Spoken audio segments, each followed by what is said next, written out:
Rated M for mature. You should never have come. You're only going to make things worse for everyone. No. She chose to come. I didn't make the rules between you two. You're fighting to change things. For those who come after. Right? I thought I was used to losing people. Yeah, me too.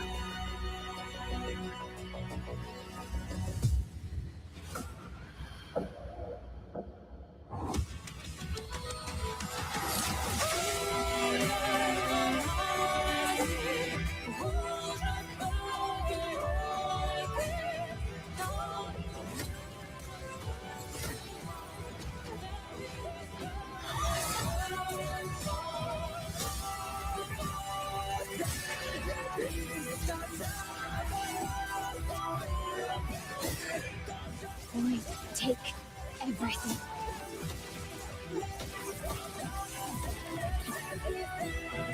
Is this true? Miles with him. We need to go now.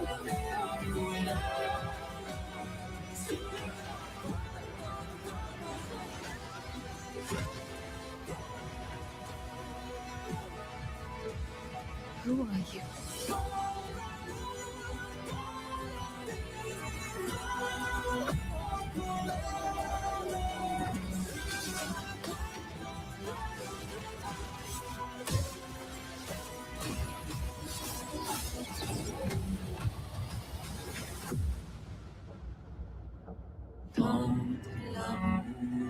I know it seems absurd to offer oblivion as recompense, but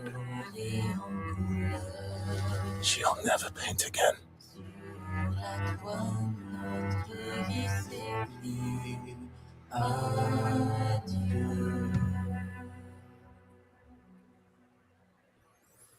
Wow, good evening and welcome to Game Club. It is like a book club, but with games.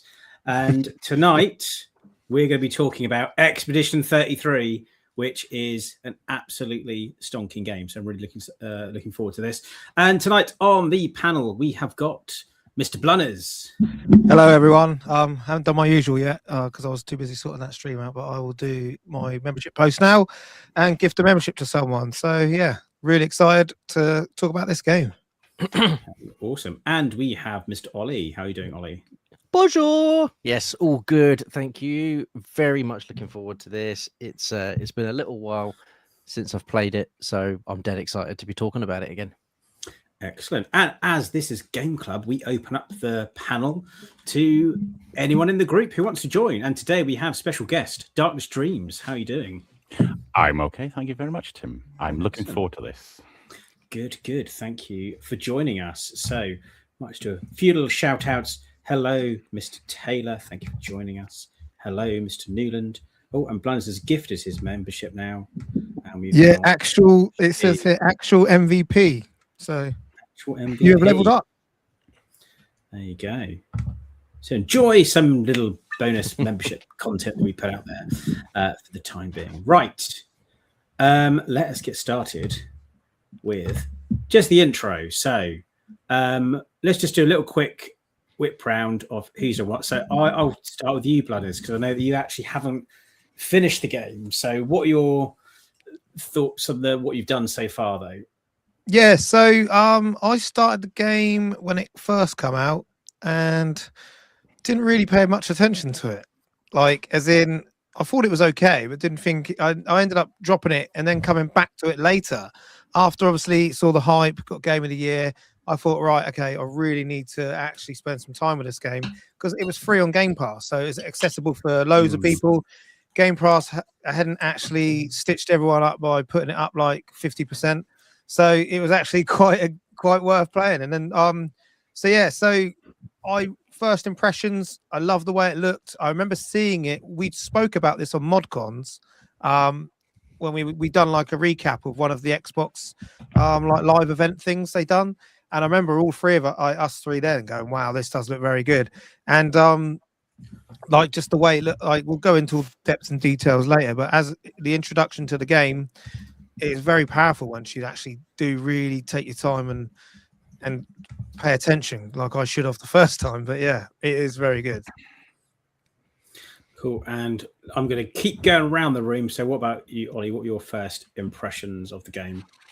So I can't remember what expo or what show I remember seeing the trailer for it and thinking, yay, turn-based RPG, sign me up. As much as I do enjoy the way Final Fantasy and everything has kind of gone in the last sort of 5-10 years, I do miss a little bit of turn-based RPG. So that is the one thing that really grabbed me to start with.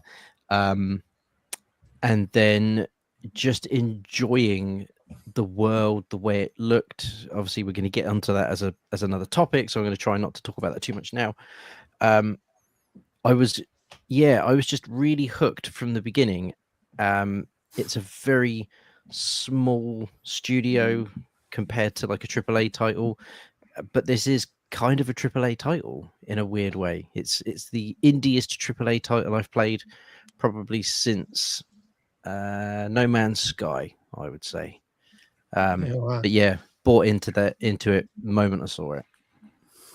Cool. Just before we go to you, Dark Streams, I'm just going to do a quick shout out to Dave Noonan. Thank you for gifting some memberships. So thank you very much, Dave.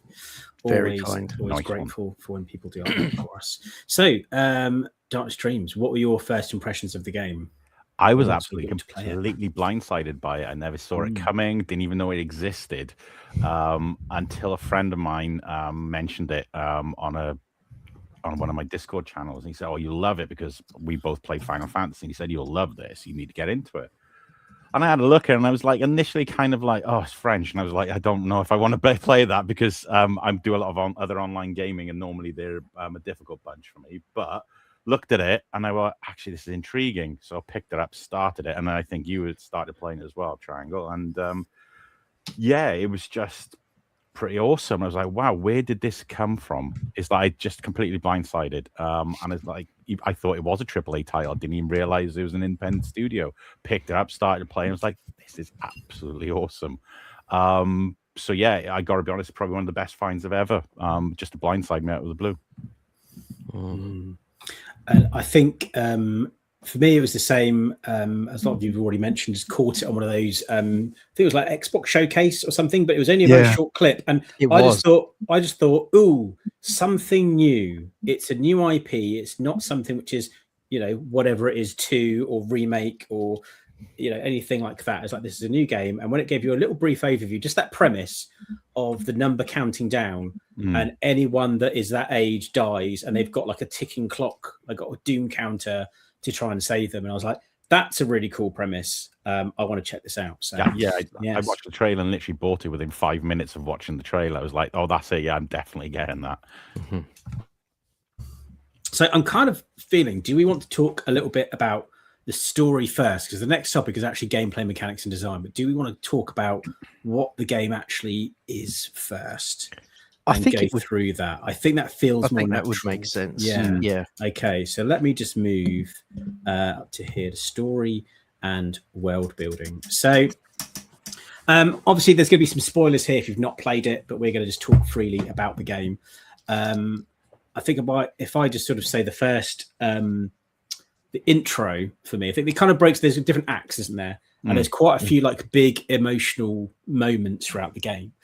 And I just think that intro is probably one of the most powerful intros in a game I've played in years. I think some of the intros that really stick out to me, I compare this a lot to Final Fantasy VII because of a lot of how, like, the different themes of the game and how it plays, but also like how it just kind of has those emotional hits at different key chapters. I think that beginning of, it's like that beginning of 7 where you just jump off the train and you're in the Mako reactor. That's like a really big. Cool, I was thinking the same as the whole build-up is like when it's the equivalent of, for me, that the opening sequence of the Final Fantasy VII, the original and even the remake, is that whole bit of where it's going around Midgar, you're seeing all bits of the planet and stuff, and you hit the train, you jump off. This Expedition 33 is completely topped that for me. because that opening act, for example, the bit until you're building up to them setting off, the learning the mechanics of the game and stuff, it doesn't give anything away, but it's everything. It becomes so important at the end of the game, and you're like, oh my god, that little bit at the beginning was so important. Do you know what, though? When I first played that intro, I didn't quite pick up what was going on. I've gone back and played it on my second playthrough, and I was like, "Oh, it's quite clear what's going on." Actually, they kind of spell out for you. But for some reason, I thought that Gustav's girlfriend Sophie was going on an expedition, and they were going to say goodbye at the pier. I think it's because they said they're going to the pier, right? It's like, oh, you're going to say goodbye to Sophie. I was like, oh, she'll be at the pier. I was like, oh, she must be going on one of these expeditions, and they're having to like. And then it got to the bit where the Gamage started. I'm like, oh, she's not going on the expedition. She's 34, and then it's just like, oh god, and then it's like, So that was quite a powerful beginning, I think. I had So sorry, go on. Yeah, so when you were talking about this is what made me then go, shit, I shouldn't have done a Daubs and just skipped everything. No, so when I first played the game, so the first time I played the game, no joke, I short on time, it took fucking ages to download and install, and I just done a Daubs, just skip, get to the bit and played it, and then I didn't have a clue what was going on. So when you were talking about, oh yeah, that's the beginning, and that was so good, I thought, oh, I need to get back into this game. But at the time, I'd already got rid of Game Pass, so I ended up buying it for pretty much £5 more than what Game Pass is on eBay for about 25 quid. And obviously replayed the whole lot from scratch, watched it, and I was like, oh, okay, now I know what they're on about. And they were saying it. I was like thinking, fucking hell, I didn't really know what was going on. But it's quite weird to play a game like Daubs. I've never played a game like that before. It was just short on time, and I just wanted to get to the fighting mechanics, basically. But yeah, that story, how it sets you up, is really good. But just the way it's written, like that's the main thing for me. The way it's like you said, it completely catches you off guard. Like we heard kind of glimpse about it, didn't we? We kind of had an inkling about the story, but the way they build them characters together, and then all of a sudden one's taken away from you like that, you then think, oh fuck. It literally puts you on a cliff edge, doesn't it? And then pushes you over, and you're like, oh, God. I think as well, like, when you start, I was like, oh, I want to kind of get into this game. I didn't know anything about it. So I'm just like, new game. I'm going to spend some time talking to everyone in the little bazaar bit at the start before you go around and think, oh, these are obviously like going to be characters in the game. And you go to the beach, and they all die. And I'm like, oh, I was just like starting to get emotionally invested in these characters that I've known for about 3 minutes. And they're all just going to get killed off immediately. But you kind of get the impression like there's some camaraderie between them. They've like worked together, or, you know, there's a background with each of these characters. And then you don't even get to know them. They just get like brutally murdered. I'm like, oh, and then the game kind of starts. It's like, well, that was quite the intro. Yeah, I don't know how to like kind of get over that immediately. What about you, Ollie? What are your thoughts on some of like the first bits of the story and on? Yeah, I'm a sucker for world building. I love. I'm the same with cinema. I like movies that are long. I like movies that are slow. You know, I'm not like Daubs. I don't skip anything. I'm invested from the beginning. So I really took my time in that first sort of area and just walking around, taking in the graphics, because that's what really sort of took me by surprise at the start, was how it looked and how incredible the world actually felt. It felt lived in. It felt familiar, but also really obscure. I mean, the title. There's a lot of love in that opening. Yeah, a lot. And to sort of get to the end and just have your love just dissipate beautifully in your arms was quite, wow, that's quite savage. For a way of people dying in the game, the gamage is actually quite beautiful, really, if you think about it, where they just fade into the petals and disappear. But the first time you see it, it's really poignant, and it is absolute love, because you think is this something connected to him because it's his love? And then you realize, no, it's everybody. And in that some sense, that translates into all of these people are loved by someone in that store, and I think that subconsciously that's what feeds into it. And it doesn't sort of dive too much into the story, but as soon as that emotional investment has taken place, you're then thrust into, I guess, like the fantasy equivalent of a D-Day landing, where you just arrive on the beach with your expedition and just get annihilated. And it's just, it lets up a bit after that, and you get this sort of prolonged period of quiet where you actually get to, I think it is done by design, because it really does clout you quite a lot at the beginning with a lot of heavy emotions and a lot of really quite serious and quite adult themes, and then it has this like prolonged moment of just quiet where you just get to enjoy the mechanics of the gameplay, take in some of the graphics, and actually just think a little bit about what's just happened. Yeah, that intro really took me. And I think there's something that really good, and it's kind of like a bit of a trope in games, and I think this game does it very, very well, is you see one of the big bosses early on, and he is just so far above you. You're like, how could we possibly fathom fighting this guy? He's just killed everyone like with ease. And then even like later on, when you then have the scene with Gustav, and he just gets killed like that, and you're like, oh, I can remember you texted me, Ollie. You were like, so Gustav's dead, and I was like, yeah. You're like, but dead. I'm like, yes. I remember you like that. He's gone. I was like, no, because again, it's like he's got voiced by Charlie Cox and stuff. You think he would be like the main character throughout, and then they just do that. And again, I think with Renoir doing that, he is such a good villain. And then when you kind of peel back the layers of Renoir as well, because I didn't kind of quite understand a lot of the conversations, I'm sure many people didn't, between Renoir and the what's the name of the other version of him where you can't see his face that like follows them around, who makes the swords. I want to say like the cartographer or something like that, isn't it? Something like that. Right, right, something like that. Yeah. So it just makes the noise. Yeah, it just makes that noise. So that's like the real him, and the other one's like a painted. And it's just one line from Maëlle where she says, "Oh, Mama didn't paint him in the best light," and it's like, okay, the real Renoir isn't that much of a savage bastard.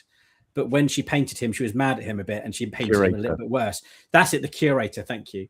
And it's like, okay, he's even worse in his painted self than the real him. And yeah, I just thought that was a really cool twist of the character, because then when you face the real him, it's like, oh, actually, this isn't the guy that killed everyone on the beach, but the guy that killed everyone on the beach is like based on him, and he's got his own motivations. And yeah, it's very cleverly done, and I think it's quite a mature story as well. I found it really traumatic for a lot of it. And I remember you when you, because I was further than you, Triangle, and like, I'd done the Gustav death bit, and then I remember you the next day in work, you were like, "Oh my god, I can't believe he's dead. What the hell are they doing?" Sort of attitude. Like, and it's just when you get that emotional investment in the game, it's actually worth it. Yes, that's what keeps you going. Absolutely. And I'd be honest, in the current climate of games, that's the first time I felt emotionally invested in a game for years and years. And it was, yeah, like Ollie was saying, there's like the whole thing of like, you go through the intro, you hit, his Gustav's girlfriend like fades away into petals, and then you get on the boat, and then all of a sudden you're off, and it's like, yeah, it's like D-Day. And the worst bit for me is when it went quiet, because that felt like that moment after you've had like a traumatic event, and all of a sudden the world just stops, and you're suddenly just wandering around, wondering what the hell has just happened. What am I going to do next? And where the hell is everyone? And I'm like, I don't know what I'm doing. All I'm doing is following the path forward, and I'm like, shit. What about the bit where he sits down and just like puts the gun to his head? Yeah. And it's like, into that, and you're like, oh, what? It's like, seriously? It's like, how I haven't seen anything like that in a game. And to me, this is where I said, I know I joked a bit at the beginning about it being French, but I think that added to the game, because they are very good at writing that kind of dark fantasy, where it's actually really very bittersweet. And the whole game played very bittersweet. Every good moment had its opposite bad moment. As you're going through it, it's like just as you're about to hit a high, something brings you crashing back down. And it's just a roller coaster all the way through to the end. Well, it's interesting because actually when you say like they've got some highs in there, because they do, because they're also exploring the continent for the first time. And then especially character, I really like the Lune character and Cecile, because Lune's like studied and trained for this her whole life, and she's like, I really want to meet like the gesturals. I really want to see, and their landscapes and everything is like beautiful, but it's like, but the reason you're here is to like stop this doom counter and stop Paintress and destroy the monolith. They got, and she's very serious about the mission as well. And one thing I really like about her character is that she's not kind of like bossy or rude to people or aggressive, but she's always like, no, you need to kind of stay on this mission. And it's like when they first are looking for my elf, she's like, no, follow protocol. We need to follow protocol and go do this. And it's not because she's like heartless and doesn't care that their friend is missing. It's like, no, we have to go and do this. This is really important. And that's like, I really like that in the game, there's a very short amount of time spent going, oh, this is the motivation for the characters. This is why you need to go and do this thing. Because it's like, if you don't do it, you're gonna all die. So that's enough motivation for everyone. It's like, let's just crack on with the story then. No motivation sometimes. It's like, it's just a fact that they've got no choice but to keep going because they can't go back. And that's literally the underlying motive. They've got to keep moving on. And as much as they sometimes seem like they want to give up, they just can't.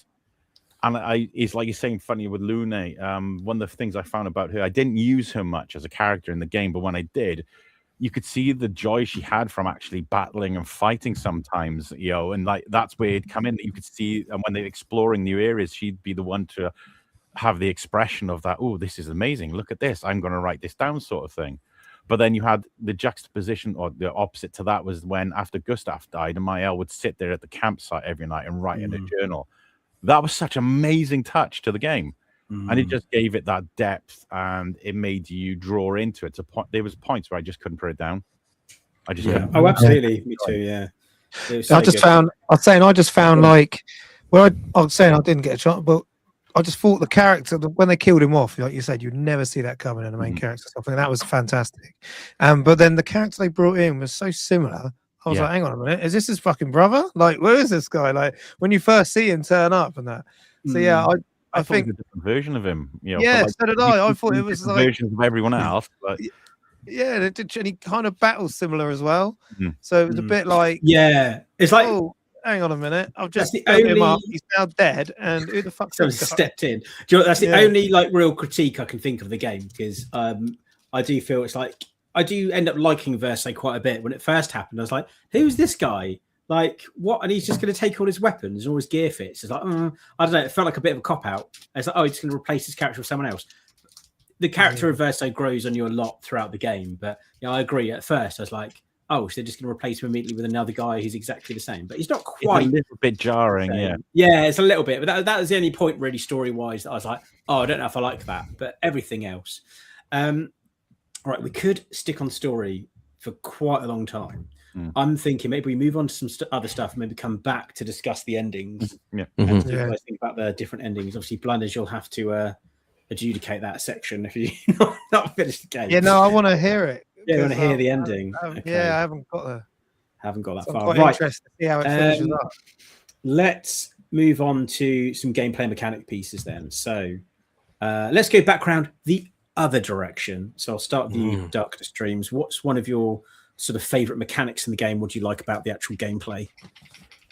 I actually like the fact that it's simplistic enough you can pick it up quite quickly. Being a turn-based one, it was similar enough to some of the old Final Fantasy ones, but it had its own flavor, it had its own build, and you could make it as simple or as complicated as you wanted to. And obviously, the more complex you made it and you built up your stats and you added everything onto it, yeah, you could get some really powerful moves. But I didn't really concentrate on any of that. I just picked what I liked and stuck with it, and that worked for me. And I've only done the one playthrough, and I felt it made it challenging enough. You know, I'm not one for playing really, really hard games. I think the only hard game I've ever done recently, it was Armored Core, Fires of Rubicon, and that was quite a hard game for me and challenging. But this is one of the ones that's like, oh my God, no, I have to get past this. I've got to do it. I'm not giving up. And it just kept plugging and plugging. And I love the fact that every area you went to, by the time you got out the previous one, you're like, I'm confident now, I know to do these, go into a new area, and suddenly you get ass whooped by a whole bunch of new enemies to the point I want to hide and sneak through, and you kind of can't. You've got to deal with them. I mean, you don't have to fight them all, but if you want to get all the loot and stuff like that, but it made it feel worthwhile. And that's something that I find is rare in games these days. There was none of the, let's give you a dopamine hit here. No, you're going to work for that dopamine hit. You're going to get through it, and you're going to feel great afterwards. And I always did. I think it was is it the duelist or the sword one on the bridge? I was going to mention him actually. He was one of the best fights for me in the game. I haven't done any of the side characters, but he was epic. He was one of the first ones that properly challenged you to make sure your gear was right, you'd leveled right, you had some of the right pictos. And when I took me about 4 or 5 attempts to get past him. When I did, I was literally dancing around the room. My missus was going, "What the hell is wrong with you?" I was like, "You wouldn't understand. You're not a gamer." But I cannot believe I finally did it. But I think I think it's that. It was simple. You could understand it, but it was as complicated as you wanted to make it. You just had to make sure you had the right level of gear. You could go way beyond it, or you could have it here and still just about scrape past. I really enjoyed that by the skin of your teeth. And Ollie, what about you then? What are some of your favorite mechanics? For me, this was the closest experience to Final Fantasy 13 that I could have without replaying Final Fantasy 13 in terms of mechanics. I've spoken at length on various streams about how Final Fantasy 13 is one of my favorite battle systems because of the being able to switch your stats during the fight to find a build that works. And for me, being able to do that with your various characters, with the various weapons, the various pictos, to get a selection of battle mechanics that worked for you, but they might not work for another boss. So you're going to have to rethink it, maybe rework it a little bit. That aspect of it for me was just an instant hit. But it's not exactly Final Fantasy 13 because it does have its own mechanics in it. As you can see here, you can parry, you can block, you can interrupt sometimes, and it's that element of it was new and really challenging. To a point. I know we sort of talked a little bit about some of the story and stuff, and we're going to go into music later because the music is important in the game. But actually, there was a couple of fights where I had to turn the music off because the cues, if you want to do things like parry or block or do things at the right time, the audio cue from the boss is just as important as the physical cue. And that extra half a second, millisecond sometimes to just hear that noise and go, right, that's the attack that's coming. Now I know when to block and parry. That was invaluable. So sometimes I would have to, unfortunately, turn the music off so that I could really focus on the battle. And I'm going to let Blunners talk in a second as well because otherwise I'm just going to wang on. But I felt much like Darkness has said. I felt like it was very fair. If you screwed up, it was because you screwed up. And for me, that's why I like games like Elden Ring, Demon's Souls, Dark Souls. They're hard, but normally you mess up because you messed up. You fell off the top of the roof. You didn't block at the right time. And that is exactly what this game was. It's not as hard as those games by any stretch, but it had a nice learning curve to it where it was a case of get good or you won't progress. But it became fun, didn't it? It never hindered you. Yeah, that bit came fun learning it. Like I've played summer games where it was just frustrating because you actually didn't do anything wrong. But in this one, you're right. It's always when you did something wrong, but that became fun of learning how to do it. Yeah. So, for me, the gameplay just, in terms of a battle mechanic, it's one of my favorite turn-based ones for sure. Same. Definitely. What about you then, Blunners? Have you got any favorite mechanics from the games that we haven't, from the game that we haven't talked about already? Well, not really. You've kind of all kind of covered how we thought about it. I did feel sometimes when you went out into like that open worldy kind of thing, I felt it kind of went a bit weird. I don't know whether it's more of an art style choice they went for, or it was a way that they were trying to condense the game in certain areas. Because you would get into like you'd go into like a certain area, and it'd be brilliant. You'd be like you could really, and then when it went out into like that scale, where it kind of lost its like. I don't know. Well, I'd say it's sharpness, because obviously you've got to remember it's an indie game at the end of the day. It's not like a massive AAA developer. But I did like you guys have all said about the gameplay. I do feel like it teaches you to get good, and you learn you'll learn a boss, and you'll learn the way of like you either have to learn his move sets and learn what's coming, otherwise you ain't going to survive. And I think that was, once you nail it, you're like, I've got this guy on toast. I think there was one I went down like a blind alley kind of thing, like you do, and you find like one of them mind mimicky ones. And then like one of them was the fact that if you take a hit, he just starts to regenerate. He just gets basically a ton of health back. So it was a case of like having to go do like a near perfect run. Otherwise, he would just get all his health. But if he hits you in that, he just gets all his health back. So it took me, I think that one took me about half an hour just to beat that guy, because I was having to really nail down the fact that I worked out. I felt the way that they like the mechanics of having to level up, get yourself, get your character stronger. Like it was a bit weird having to wait for like the end of like a day kind of cycle kind of thing to then go and find that weird creepy looking matey and get him to upgrade all your weapons and stuff. But yet, like the mechanics of it, it would like slowly drip feed you, and then you didn't get like, you don't really get enough to be able to work out which way to go on your skill tree. So skill tree is one thing we haven't spoke about, because it's like the way that they set up each character is completely different. I was then trying to take the stance of, right, I get this character is going to be mainly electric based. This one's going to be mainly. You're then trying to be tactically of what your characters are to see what will then is more effective on each style of like boss you play. So yeah, they done a fantastic job. And like you said, I'm not as into turn based stuff like you guys are, but I still really enjoyed this, and I thought it was absolutely brilliant. And I think with the where you do the pictos and set up the characters that come on, the thing that reminded me a lot of that was like building a magic deck. If you've ever played Magic the Gathering, there's like the game of Magic where you're actually fighting and using your decks, and then there's kind of like the meta game of Magic of building a deck. And I actually quite enjoy doing that. I think you've got like the mana curve. You go, right, if I put loads of really expensive cards, I'm not going to have enough Magic to afford to play them. So I'm going to have a mix of like cheap cards and expensive cards. And it's the same in this, in Expedition 33. If you had all your attacks for 9 AP, you'd be waiting to get enough AP to use them. So you have to have like a balance.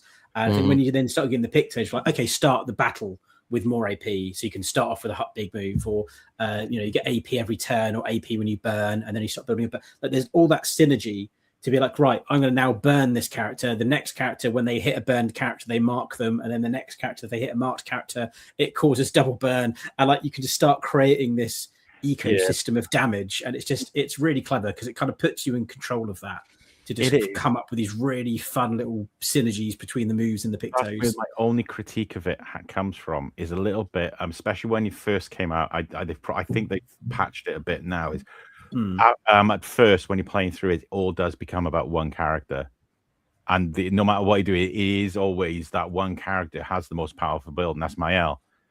She does become the linchpin of the whole team. She's very good. There are some other characters you can get to some very, like Lune, you can actually make really powerful.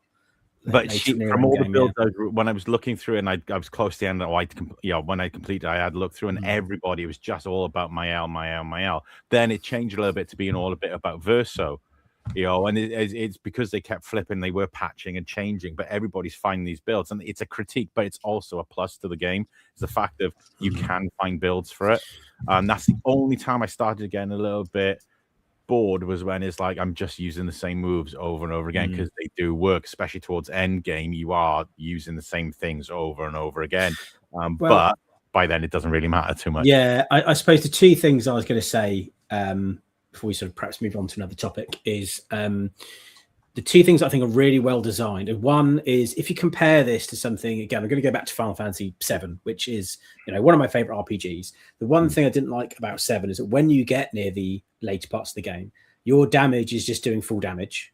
So you might as well just hit. There's no point doing the special moves. You can just go, I'm just going to hit it rather than casting fire. And you're always like, before then, when you want to cast like spells, you're really like trying to reserve your magic. Whereas in this, I felt like you either buffed your standard attack, so doing normal hits like burned or healed or did something cool, or you had enough AP to constantly do moves. So you were always doing something. And then even in the attacks, get quick time events on top. And then you've got like, the power, so you're always like engaged in it. And I think that works very well. The other thing I found is I think it works really well having 5 characters and you have your team of 3. And if your team of 3 gets bested, you're then down to 2 and you're not getting a third back. And you feel like you're on your last legs. And the amount of boss fights I did where I was down to my last 2, and also the healing items, you have a limited number and you refresh them. And like you run out of healing items. So I'm like, okay, I've got 1 character left. Everyone else is dead. I've got no healing items left. And then you do a move and you kill the boss on that last hit. It's like, if this fight carried on any longer, I would have died. Only just scraped by. But it's meticulously designed to make that happen. So I think they've done it game and tweaked it to make it more enjoyable, isn't it? Which is like, But I just thought that was so good. It's like that, and it's a turn-based game. There's like on the edge of your seat action. And it's like, how have they pulled that off? Because I was just saying one more thing that Ollie mentioned is about. Blunder's mentioned when you first get onto the world map area. That actually felt very much like the first time you leave Midgard when you first ever played Final Fantasy VII, because it's kind of that world map where you can wander around and there's like bits you can't get past yet and stuff like that. And I actually just got a moment of nostalgia because I haven't seen that in a game for years. I think it's like Final Fantasy 7, 8, and 9 were the last ones I ever really played, where you'd have your areas, but then you would go out onto a world map and move around a bit. I was like, I miss this. It's something I miss from those games. Where it's just there's even like a few areas, and only a couple. But there's a few like still frame areas. Where you go in and you can just like walk around a still frame scene. And I was like, it's just like, I thought that was really cool as well. Yeah. That's what I mean. Everything seems to be very well thought out. Within it's like it's really difficult to find anything to critique other than, like I said, there's a few moments where I got a bit. I'm using the same moves, but by then the story is moving at such a pace, didn't really matter. Right, any more on gameplay mechanics or design before we move on to? I was just going to say, I loved the look of it, though. It had the right level of atmosphere, the design of the characters, and every outfit they wore. Everywhere you went was something different to see. It never felt like the area was just the same as the last one. It was very different every single time you went somewhere. And that was brilliant. Genius. Well, that segues nicely onto this art, sound, and atmosphere. So I'm going to go background the other way. So, Blunners, you have the floor first to talk a little bit about the art, the sound, and the atmosphere. Yeah, so I'll start with the art style first. And the fact that you can't, when you really boil down that this isn't like a AAA game and it's just made by like some like French like devs kind of thing, they've done such a fantastic job. It just looks brilliant. It looks so good, and obviously it all works in tail with like the whole concept of the actual game, of like the Paintress, the pictures, and it just looks like I think the art style of it is fantastic.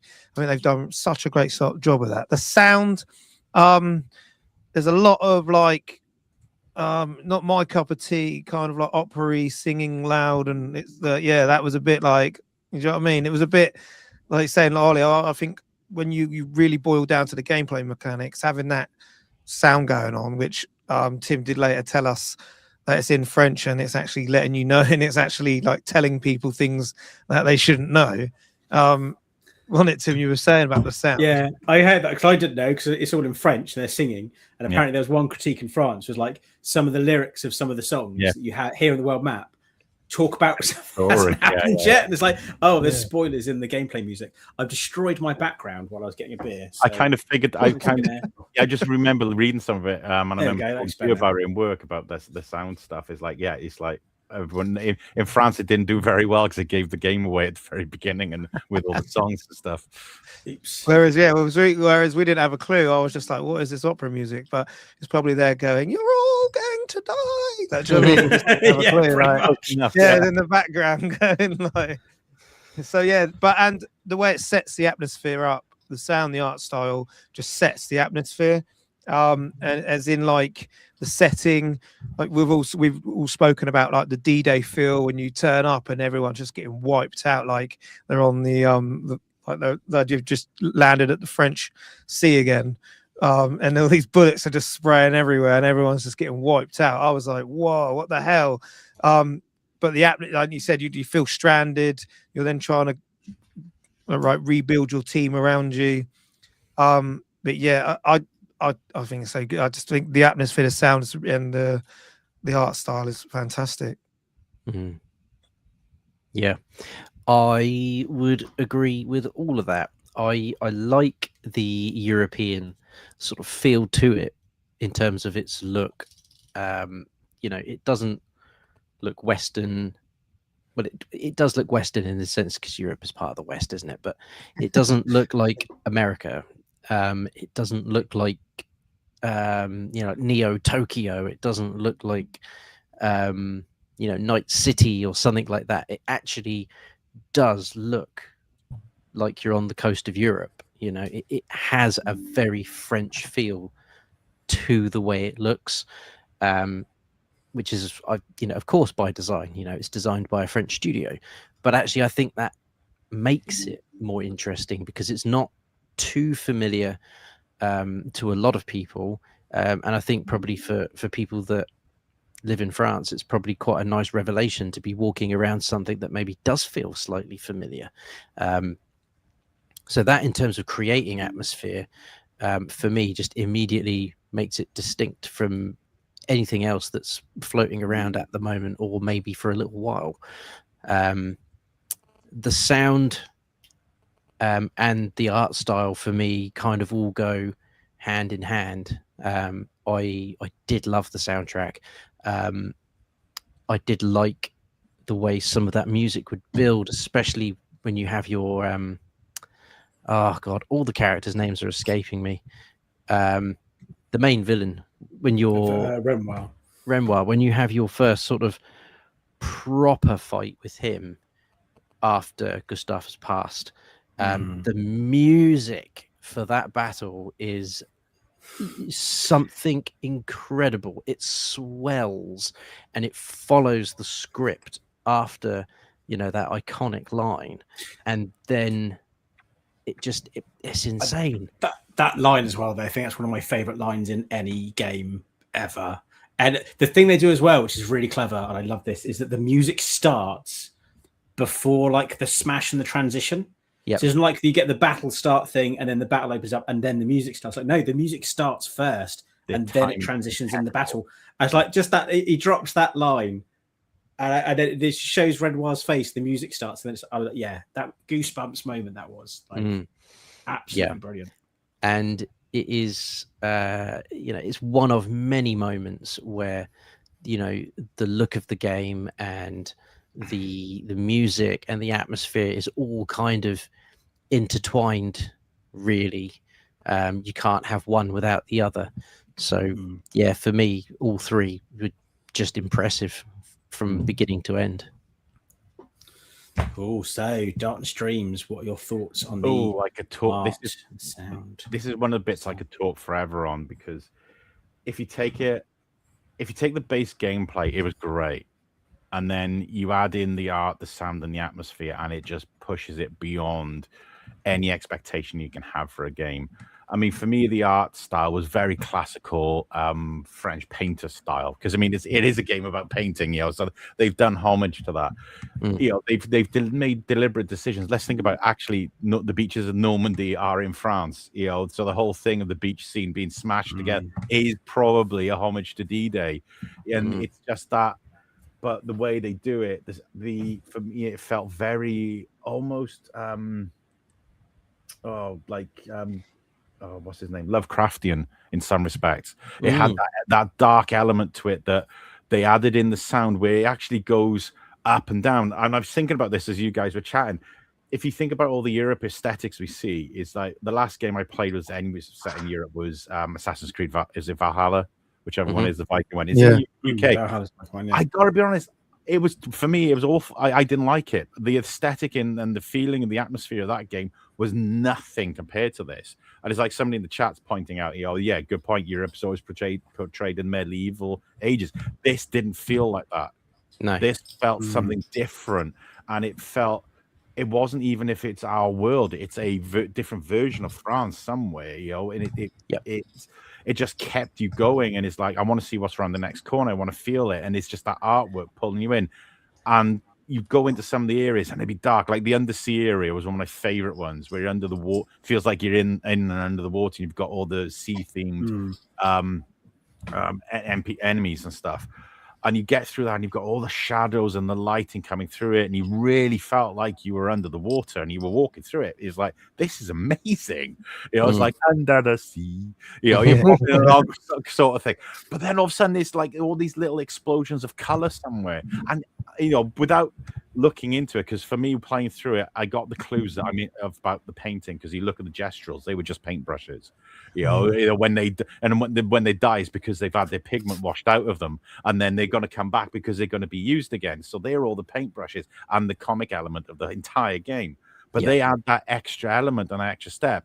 And then all of a sudden you come out of those areas onto like the world map, and all of a sudden there's just explosions of color. Again, it's just really bright and the music uplifts, but it still feels like a dirge. It still feels like, although this is nice, bright and sunny, this is awful. What you're going through is terrible, and it's like, no matter where you go in this area, you're not escaping your fate. And even then, what's the guy who flies at the end? I can't remember his name now. Escape. Escape. Do you know what? Oh, he was love one Escape. of the best atmospheric characters because he was just happy-go-lucky.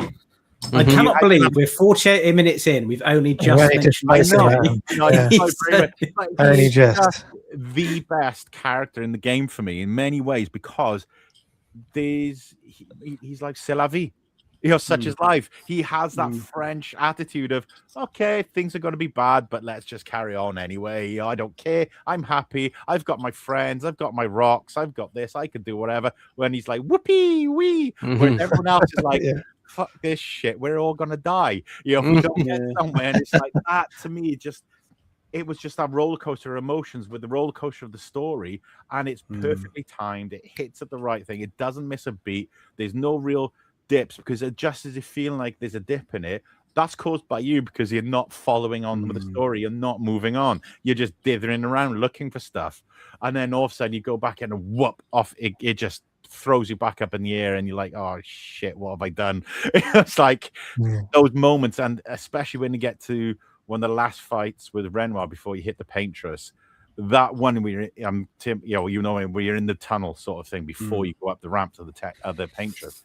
That fight, and when he's just suddenly like even more powerful again, it's like, I barely beat you last time. How the hell? And it's just that atmosphere. It's just that oppressive, Lovecraftian feel to the whole of it, and mixed in with all the French art styles and the Renaissance, period. I just felt, I can't put words to it. It just felt epic. I really like with anything, really, any form of media, when the hero is kind of outgunned and just has to persevere and overcome something more powerful. And that's what it feels like in this game. It doesn't feel like you're like this really powerful, although you are very powerful. You don't just go around like, squashing stuff. It's you're the one getting squashed, and you have to like learn how to fight back. But you're not really that powerful till right at the end. No, not until near the end. You are kind of outgunned quite well, which I really liked. But yeah, some of those, like that fight with Renoir in particular, is like when that music is really, really good. I know, Blunders, you said you didn't like the operatic singing, but I thought that was great. And another character we haven't talked about that's got a great soundtrack is Monoko.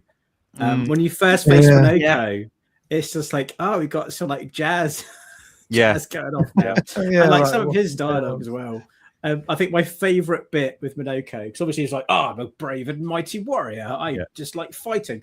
You then go to fight Golgra, and he's like, oh, please tell me I don't have to participate. And he just goes, please have me. And he's like, okay. Thank you. And he carries Oddly, on. it kind of reminded me of like a little bit like watching an A-Team film, TV show. You know, he had the different characters. It's like you had the hard man, you had the comic element, you had the oh god, can't be asked person and stuff like that. And it just felt that there was that camaraderie that was there as well. To me, there's nothing really bad in that game at all that anybody should be able to complain about. It was just brilliantly done. I will say one more thing about the atmosphere, and that is, and I didn't like this at first, and then I realized why they'd done it, and I actually really liked it. And that's there's no map, there's no mini map, there's no main map, and I was like, I keep getting lost. Yes, I Yeah, wish I getting had a lost. map. So, like, as a gamer, as a mechanic, it's like, I wish I had a map, and then I realized it's because they don't have a map, and they are lost. And actually, if you need to find your way around, just figure it out and you get used to it. And they do have some light cues. So if you follow like lights, that tends to mean you're on the main path. So if you see lights and there's another exit, go and explore down there, come back to the lights when you want to find your way out. And that was, but it doesn't tell you that. You just kind of have to figure that out for yourself.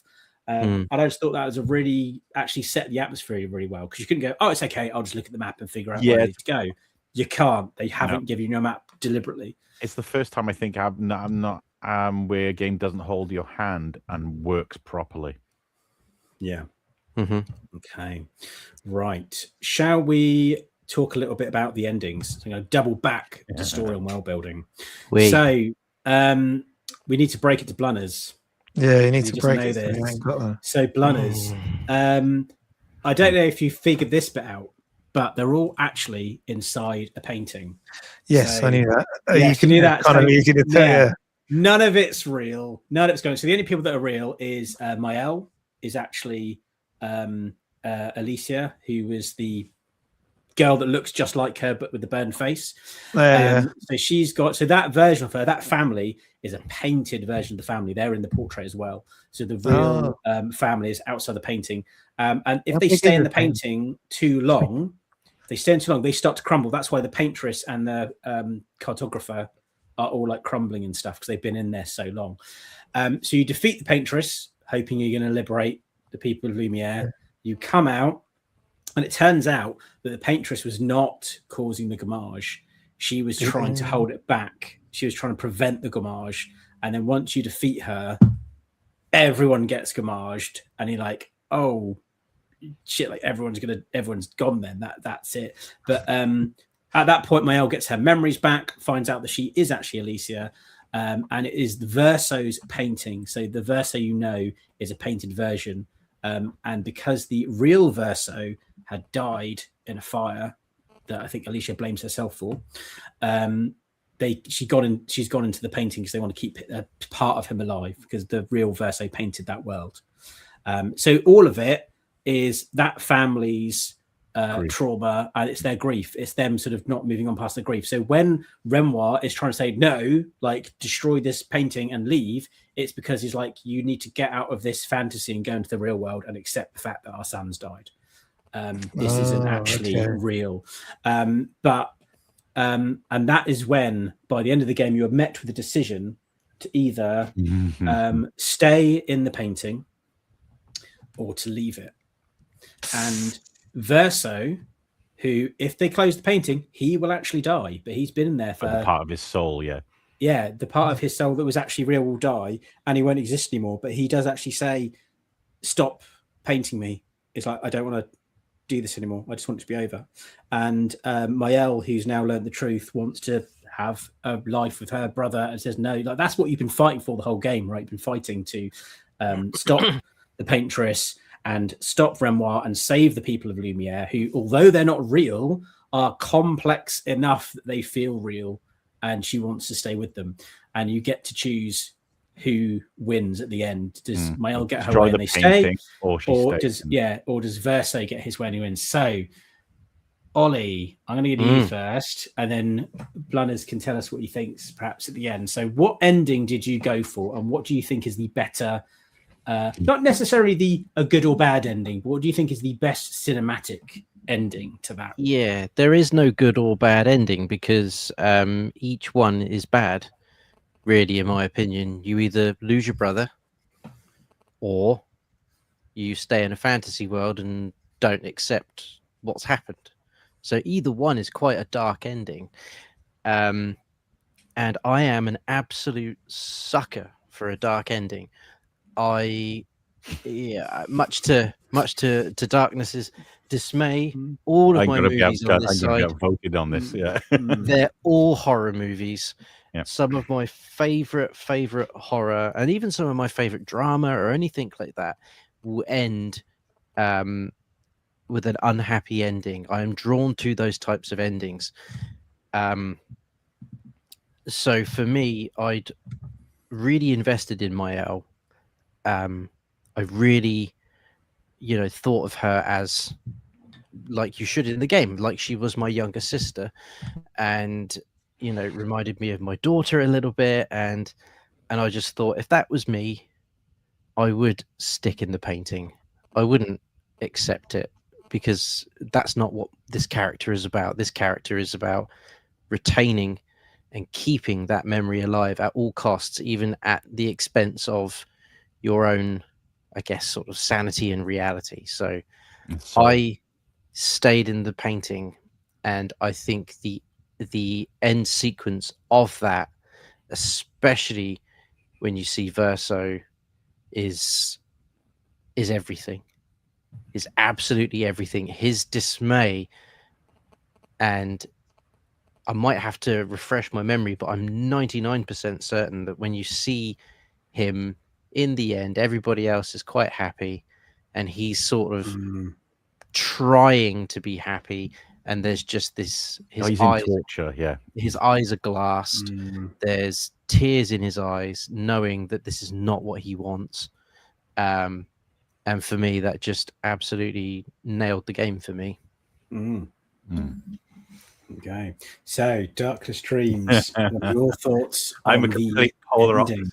See, now I'll give you a bit of background. Is like, because I've not really talked to any of you before, other than Tim. I'm an avid gamer. I play lots of different games. Not much of a retro gamer, but I've been playing games since like. I used to have an old Acorn Electron. It was probably my first time gaming. Still got it somewhere. And then Mega Drive, Game Boy, and then up to PS1. And now I'm more of a PC gamer or Steam Deck.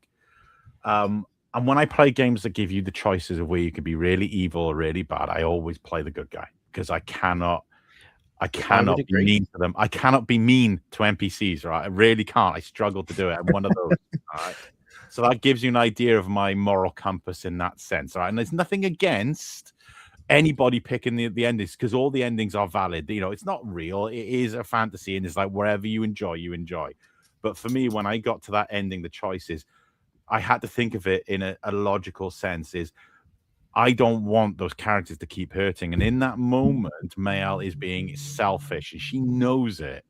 She knows she's making this up because that version of her brother isn't real. He is not real. He is a fantasy. And if you look at most of the shows that we watch like that, it's always a fact of you have to get rid of the trauma. You cannot keep living in your fantasy world. You need to step up, face reality, and then you can move on.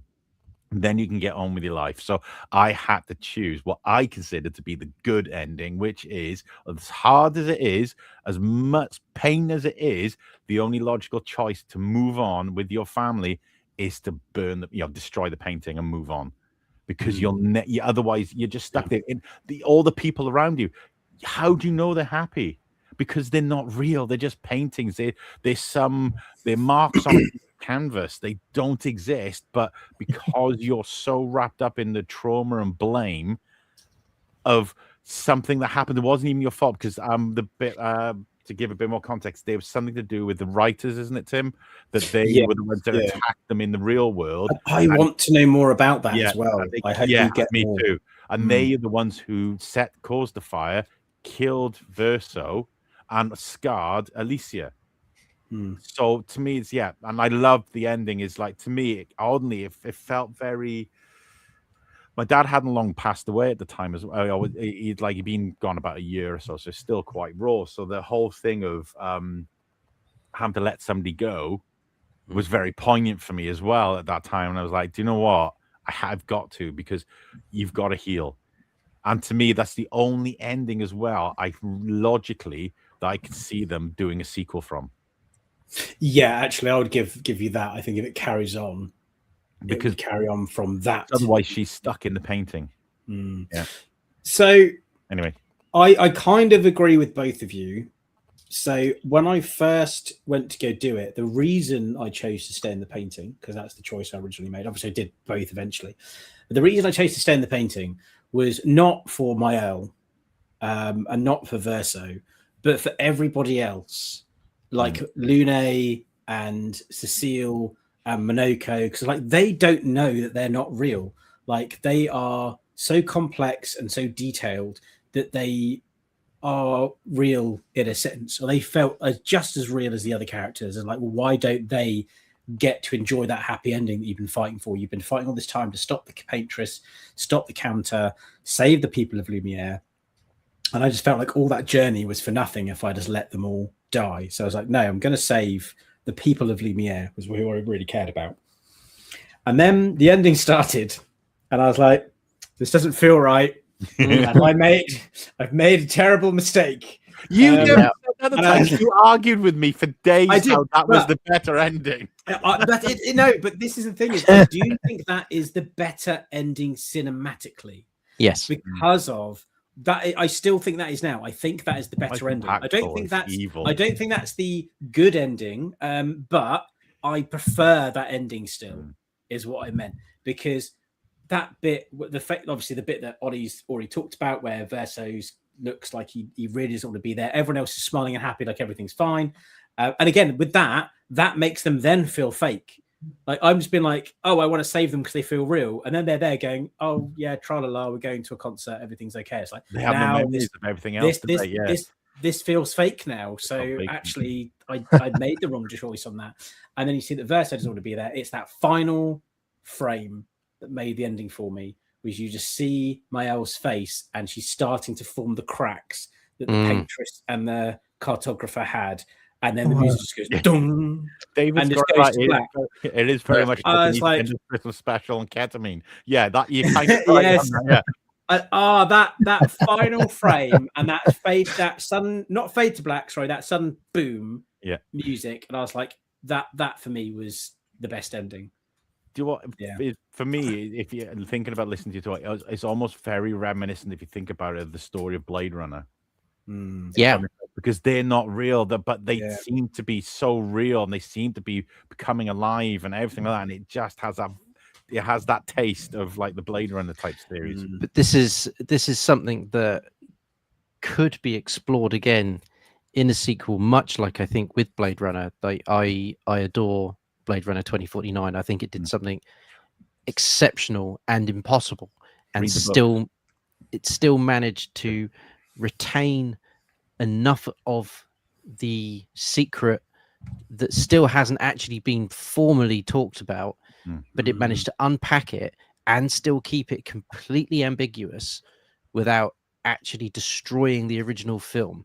And I could see something similar if they were to do another expedition game. So there's a little part of me that kind of hopes that they just won't, because something set in that universe is what they've said. So I could happily have something in that, but I think to continue the story would almost ruin what they've created, because with either ending, it's complete, in my opinion. It's, yes, they could go into another painting. Yes, they could explore something else, but then it's like, but why? Why would you want to? And I think that both endings, I think, are very definitive. So to go back and do another expedition, that would be the easiest option. But I think to expand that story further in terms of moving forward and future sequels and this kind of thing. I just, unless they can do a Blade Runner, I wouldn't see the point. That the idea is it's nothing to do with what we've seen before, other than the fact of it's potentially some sort of war or something going on between the painters and the writers. Mhm. Because if that's why I say what I class as the good ending. That whole story of that painting is now done. Right, you can't go back to it. It's burnt, destroyed. Yeah, it's gone. But the family's still there. They've just lost a son. They're now moving on. They know somebody killed their son. What are they going to do next? And that's the only thing I think they could do to move it forward, because then it becomes a whole new story arc. We got worlds within worlds within worlds. Then it's like, what could we do? Well, it's like, could we be going into books? Because the premise is if these writers got similar powers and they write stories, does that mean you go into books? I mean, like, we've seen stuff like that in the cinema before now, where like books come alive and never-ending story and stuff like that. So to me, I really kind of hope if they do, it moves away, it moves on. It doesn't stick with that. It moves on. We know what's going on now, but we've got more to explore. Yeah, I think I'd like to see more of that. I mean, I think it'd be a nice twist if it turns out like the painters are actually the villains of the story and the writers are the good guys. And we see everything from the writer's point of view. Something like that might be interesting, but we shall see. So, Blunners, final thoughts on the endings and stuff that we've talked about. Obviously, you've just heard us talk about it rather than experience it yourself. But what are your final thoughts on the game? Yeah, it's kind of how I thought. I thought like I said, I knew you were all in a painting just from what you see, and I kind of assumed that the Paintress isn't going to be the main bad guy, just from playing games like this before. But I wouldn't have seen the whole ending. And personally, what I would have picked, I think I might have gone with Darkness Dreams and actually just let them all, like you said, let them go. Let them go. Yeah, I think that's how I might have 50-50 split. There we go. Yeah. Good 50-50 split. Yeah, definitely. One thing I do want to touch on before we move on is obviously this won tons of awards. I will just read them out from the Game Awards. It won the best independent game. It won the best VA voice acting from Jennifer English, best art direction, best debut indie, best music, best RPG, best narrative, best game direction, and it got Game of the Year. But there was a little asterisk on there because it was stripped of a Game of the Year award because of use of AI. It wasn't in the Game of the Year. The Game of the wasn't Year in the Game of the Year. There was it did get another award for a game from someone else. Yeah. But it's still has got that word in there, AI, and I wanted to know what everyone's thought of a game using AI in it. So, like the fact, how do you feel? I think we sort of mentioned it in a past stream. I don't think there's any AI in the final game. No, it's all to do with they used AI as like a placeholder while they were effectively sorting out the rest of the game. And I don't see how that's a bad thing. Well, from the article I've got in front of me, some AI, but not much. The game reportedly launched with AI generated textures before they were later replaced at a later date without any clarification from the developer. So it was actually removed in an update. Right. So what I heard was that they used an AI placeholder.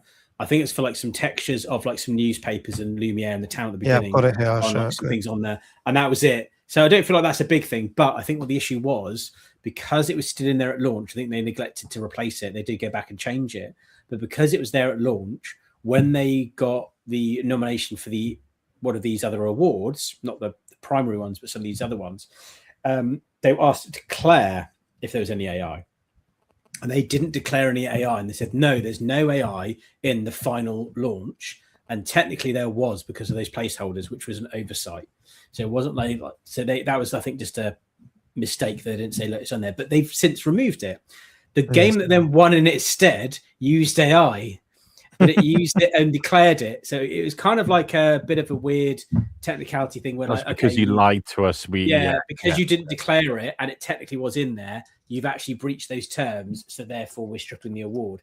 But didn't it make a lovely clickbait article for everyone to jump on board? It did. And I think it's like, I think the real story of what happened is not that interesting. No. And I don't think it's that big a deal. But everyone jumped on it because people like to jump on stuff when it's popular, and everyone was raving about this game, and it swept the Game Awards. So if you were not a fan of turn-based RPGs and you didn't like this game, which some people might, you might not like this game, it might not be for everyone. I absolutely loved it, but if someone thinks it's garbage, it's up to you. Go play FIFA, but you know, or play Call of Duty again and leave us alone to play our French RPGs.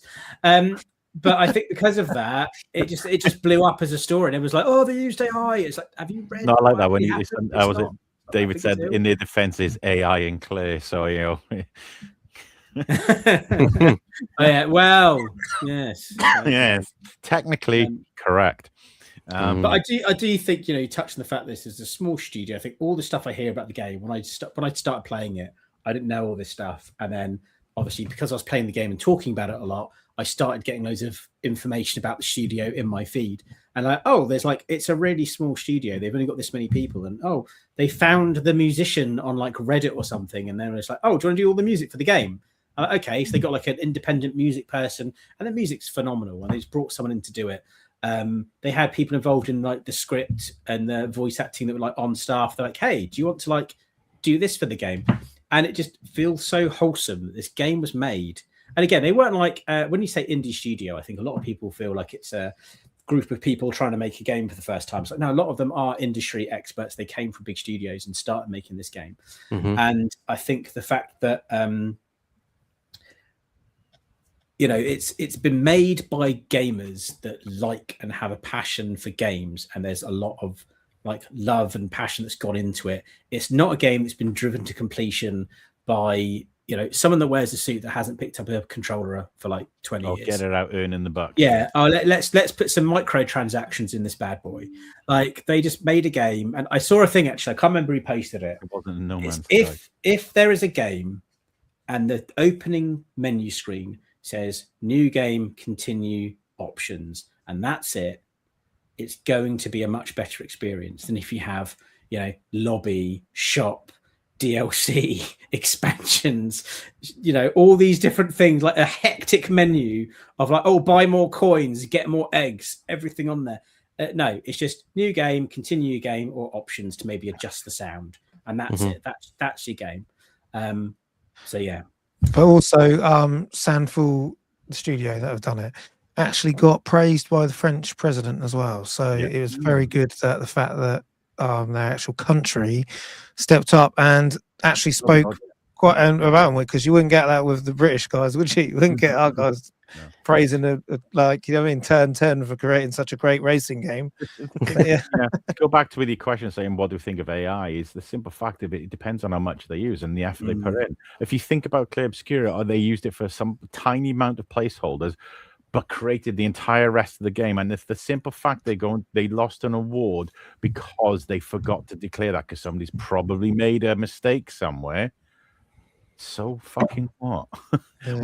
Why does that matter? And yet you go out there and you see so many other games that are released on Steam or, you know, come up free or play, and they're just full of nothing but AI churned out graphics with minimal effort, and yet they can win the award because they don't like they class it still a game. You know, it's bonkers. It's just a very silly, as Tim put it. It was a clickbaity story. On a technicality, they got stripped of the title because they didn't declare something because like I said, somebody made a mistake. It's pointless. AI in games is okay depending on how you use it. I wouldn't play a game that's fully generated by AI. Sod that, you know. But this game is like, it made no difference to me. The game was amazing. Yep. Yeah, I just had to mute Tim because I think he's had a few too many. He has been, hasn't he?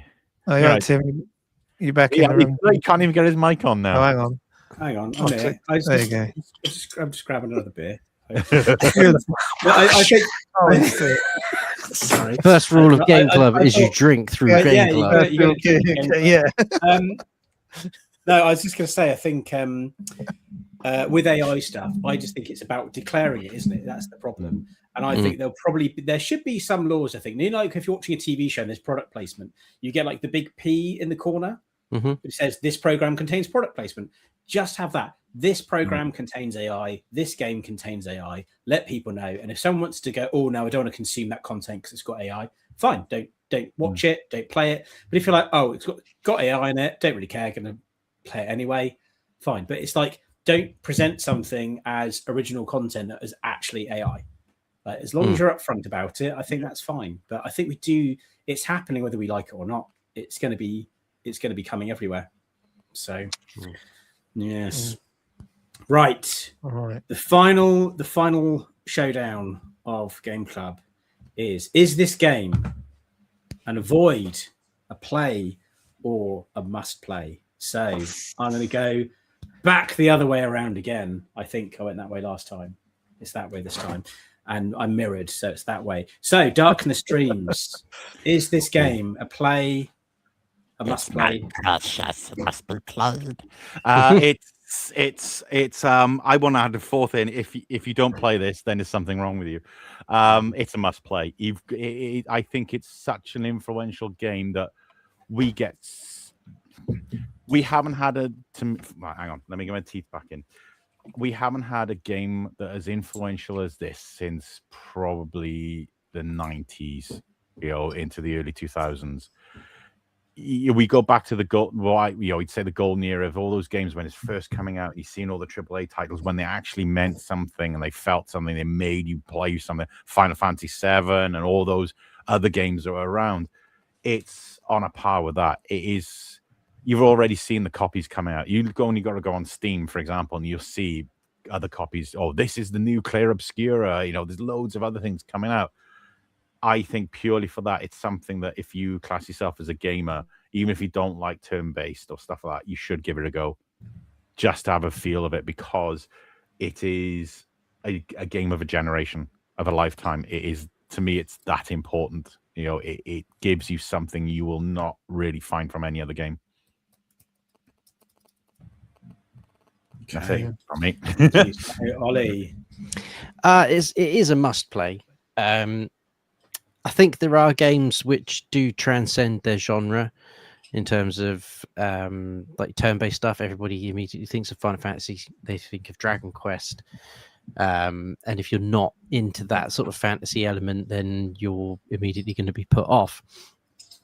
But there are games that I think that transcend that. The first one to do that for a while was South Park Stick of Truth. That is effectively a turn-based RPG, and loads of my friends who hate RPGs played Stick of Truth who were like, this is brilliant. It's like, well, you're going to enjoy turn-based RPGs then. You just need to find one that you kind of click with, because South Park did a really great job of making a very simple one, but it worked for that gameplay.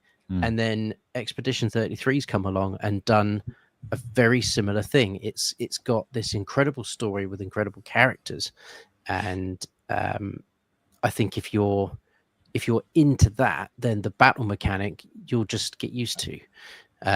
It's just a different way of fighting. So yeah, for me, it is a must play. I think, given, I'm just sort of thinking of other games that they're not like it, but certainly Silent Hill is taking a leaf into this kind of direction where they're going to different studios now to come up with their own take on Silent Hill. And when you play something like Silent Hill F, you realize that actually it's set in Japan.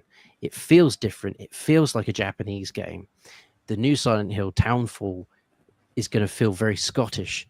The town that you're in is based on a town in Scotland, and it looks British. It looks Scottish. And I think that is going to add to it. And I think Expedition 33 was one of the first games, certainly for a little while, which has gone, well, we're a French developer and we're going to make the game feel European. And it benefited from that. So the authenticity. There's so many reasons to at least try the game. So yeah, it's a must play. Okay, Blanes, what are your thoughts? Yeah, I agree with both the guys there as well. I think it's definitely a must play. The awards speak for itself. That was one of the reasons I was like, you know what, I need to go back and play this, because when it first, like I said, when it first came out, and then something new and shiny came along, so I didn't really get stuck into it like I should have. And then yeah, like you said, saw all them awards, thought right, I've got to try this out, and yeah, it's definitely a must play. Just all I will say is just take your time, don't be in a rush when you're playing it, and just try and soak up as much as you can.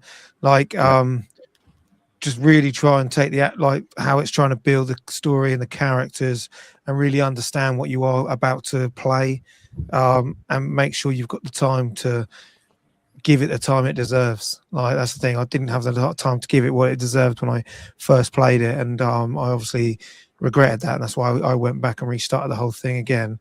And yeah, you get sucked into how it plays, and you get everything about it. So yeah, definitely a must play for me. Okay, and I suppose my final thoughts on it are it's definitely a must play, but I think for me it's possibly one of my favorite games of all time. Oh wow. I think for a while I've struggled with this transition, because I was like, Final Fantasy VII, whenever anyone said what's your favorite game, I was like, oh, Final Fantasy VII, and I think to myself, is this game actually better than Final Fantasy VII? And I think the things that really hit hard on both of them are music, the story, the characters, and the mechanics of the turn-based and the gameplay, and they are, I think, at least on par. So I think obviously I've got nostalgia for Final Fantasy VII, and I played that, and I always love it for how I felt playing it when I first picked it up as a teenager. And I think now it's like I'm just so refreshed to see a game that's that good and doing the right things. And it's weird because it's influenced so much by those older games. And it's got so many elements you've seen, but I've not played a game like this that's hit like this since like Final Fantasy X, and that was on the PS2. I'm not as big a fan of the modern Final Fantasy. I don't hate it, like I enjoy it, but this hits differently. And I hope that this creates more turn-based RPGs that have got these modern day sort of the best of the old mixed with modern day quality of life. I'd love to see more of that. I mean, if you want to compare it to the newer Final Fantasy VII remakes out there as well, I mean, they're just knocking them out of the water. There's no comparison. They are inferior to Expedition 33. Well, I would agree with you on that, but we might upset Ollie because Ollie is a big fan. Let's not go down that. Let's not go down. Again, I do like them, but I don't feel like they hit. Like if I went back and replayed Final Fantasy X, which I think is the most recent, like really good one. Like, I like 13. 13 was all right. It was good. It was fun. But I wouldn't go back and play it again. I'm like, oh, it was all right. But I could go back and happily start playing 10 again when we go offline. Or start playing Final Fantasy X right now. You know, so that run of like 7, 8, 9, 10 was peak Final Fantasy for me. And I just hope that now we've had this, oh, look, you can make a modern game now with these sorts of mechanics. I hope other people go, wow, that did really well. Let's do something like that. Because I'm not against that. People say, oh, you know, there's going to be a lot of clones. Okay. We like saying Souls-like now. Oh, it's a Souls-like game. Cool. Can we get some Clair Obscur-like games now, please? I really wish. Sign me up for that. I want to. I really wish the remakes had come out after Clair Obscur, because I think they would have been much better games. And I'm playing them. I'm stuck on the second one of them, because I'm just not enjoying it and finding it too samey as you're going through the actual world of parts. Don't get the story and everything's great. It's still brilliant. The sequences and the and all the boss fights and stuff like that are epic, but it's just the bits in between I'm finding really samey, really boring. But whereas Clair Obscur did none of that. I didn't find any of it boring at all. I've gone back and did New Game Plus. If you've not played it through a second time, I actually really recommend going back and playing it again, because it hits different. You get all the characters from the start, and also they introduce the what's the gradient attacks. They introduced the gradient attacks quite late in the game. Yes, yeah. Going back and playing it again, you have all your gradient attacks. So there's some fights which like you can only really beat by getting the Gamage with Mael to just like wipe out the board. So you just have to like survive long enough to that to be an option. And you get like finishing off getting all of Monoko's feet and all that sort of stuff as well. But it plays a little bit differently, not massively, but it does play a little bit differently because of those things earlier on in the game. And it does upscale the battles, but you just get all the moves right from the start, and it's really fun. And then the DLC was really good too. I think the DLC was a lot of fun. I did manage to beat the weird inverted SKA character that is a crazy boss fight.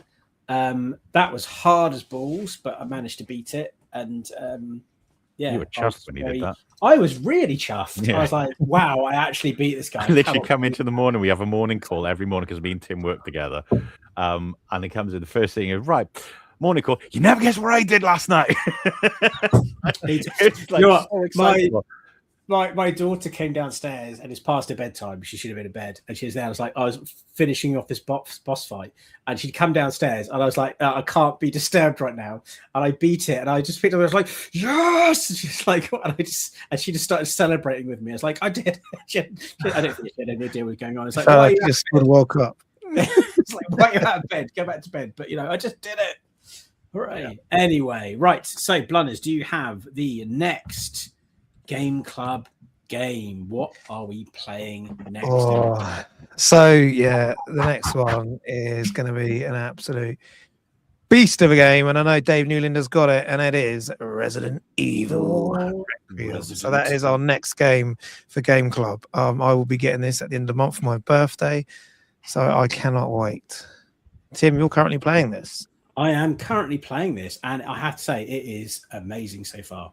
Really, really like it. It's got a good. They've mixed up the gameplay. You've got some action sequences as Leon, and you've got some really good horror bits as Grace. But they're both fun for different reasons. So it's really enjoyable to play as Leon, and it's really enjoyable to play as Grace. I just think sometimes when the games do that, you get a segment, and you're like, "Oh, can this just be over with now? I want to go back to the other character." I don't like. No, I'm happy with either. Just keep it coming. It's really fun so far, and it is very atmospheric and legit scary. I think horror games have got so good. Like I grew up playing like Silent Hill and Resident Evil 1, like the original ones, and they're fine, but they're not actually scary because it's all like polygons and they were at the time. Acting. At the time, it's like, but still, it's like, oh, a cat jumped out and there's some glass on the floor. Yeah. Whereas now it's like, oh, there's some sort of thing which has been designed by a psych major who knows everyone has a deep, unaddressed fear of this thing, and we're going to shove it in your face. And you're like, oh, that's horrific. And for some reason, I want to keep playing because horror is God. They still can't beat that first one when you go through that gap, and you hear that the crow, and then that and it smashes through the window. Yeah, do you know what I mean? You can't beat that. So I remember like, shit, I can't shoot the bloody thing. And you're like, the tank controls aren't like there, and you're shooting in the air, and you're nothing there, and he's chasing you. But yeah, trying to convince me, but I just cannot do horror stuff. The green blood, man. Real life stuff I come across it just doesn't. Only downside for me is you can't play it in VR yet. And I say yeah, because I hope we would do get it in VR, because I held fire on 8 and I didn't play 8 until VR was an option. And then because I wanted my first experience in that game to be VR. I'm glad that I waited. But this time around, I was like, no, do you know what? I'm not going to wait. I'm going to get it early. And day one. I wasn't quite day one, but in all fairness, if I'd got it day one, it would have sat on my PlayStation for a bit before I actually got a chance to play it. But okay. Right. We have overrun quite a bit, but it has been a fun show, and it's been great talking about Expedition 33. So thanks to all the panel members for joining us. And we have got right, Darkness Dreams, do you have anything you want to plug? Where can people follow you? Is there anything where you post? I don't really do much. I do have a Twitch channel under the same name. I really stream, although I'm thinking about picking it up again to do some Warhammer mini painting, possibly in from my van. I might be doing. Here's a possibility. So other than that, yeah, we'll see. Excellent stuff. And we are back on Monday with the Yeah. Total Epic podcast. And we are back on Wednesday with an evening with, aren't we? So we've got a guest on Wednesday. Gunners, Glassfrog can Games. you- Yeah, you Glassfrog Games, and I've made a video of their current game, which is going to be a NES. It's like we could actually play it on NES cart when we were in Bristol. 8-Bit Space 2, which fantastic, plays really well. The music on it is fantastic, and really good little indie game. So it'd be really interesting to see all things there. And we will be joined by Alex as well, who'll be joining us for it. Excellent. Cool. And just a reminder, all of our streams now start at 9. So we are starting at 9, going live. And then if you are a member, you can get some members content. So Ollie, any final words from you before we sign off? No, unless no, I think you're in the hot seat, Tim. So okay, you are, I will do a usual of please give us a like, because that pushes up the algorithm, and if you subscribe, that helps us out a ton. So thanks everyone for watching. For those who come after, we'll see you next time. Say goodbye, Mr. Fish.